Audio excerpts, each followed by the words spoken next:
Hello everyone, my name is Sakozik.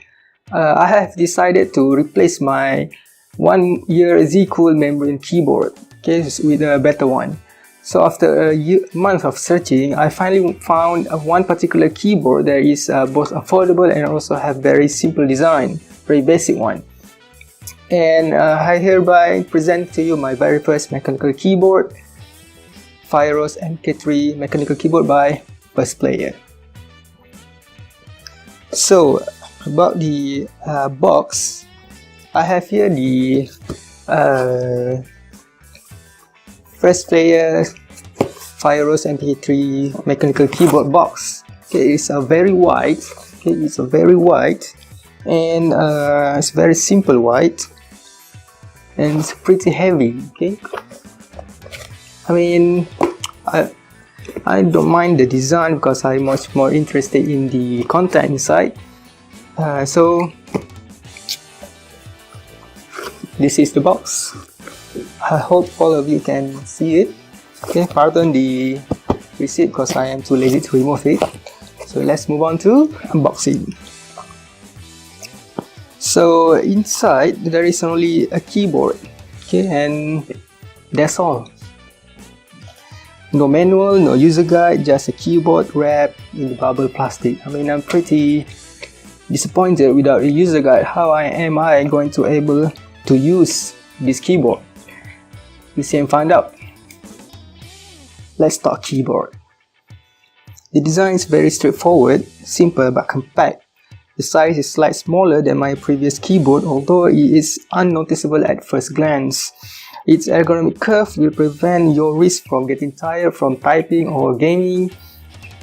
At the back, they have rubber pads that provide enough grip to prevent the keyboard from sliding.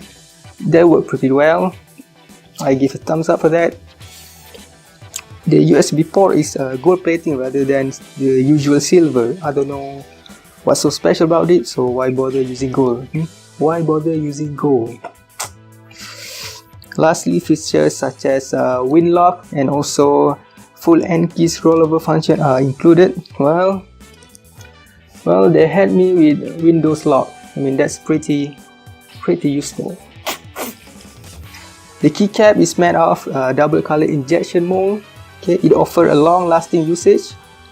That's why they heavily claim that it can last longer than 50 million keystrokes. I mean, I don't know how to prove it, but still, it's pretty awesome claim. Firerose MK3 mechanical switches uses Oitemo switch, okay, a clone name of Cherry mechanical switches. It's one of the reasons that this keyboard is affordable to everyone. One of the reviews claim that Oitemo is better than the Cherry itself, but me myself don't have any proof for that since this is my first mechanical keyboard.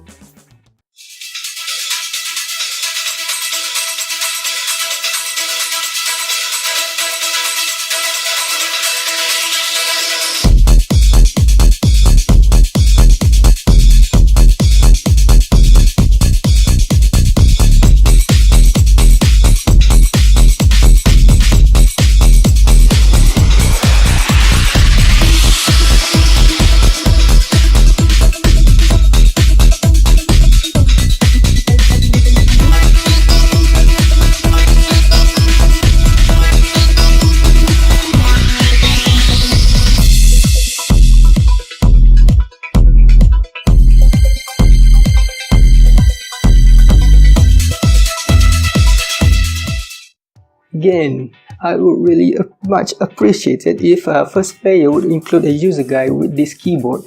I mean, since I literally have to search each keys just to turn on the LED function.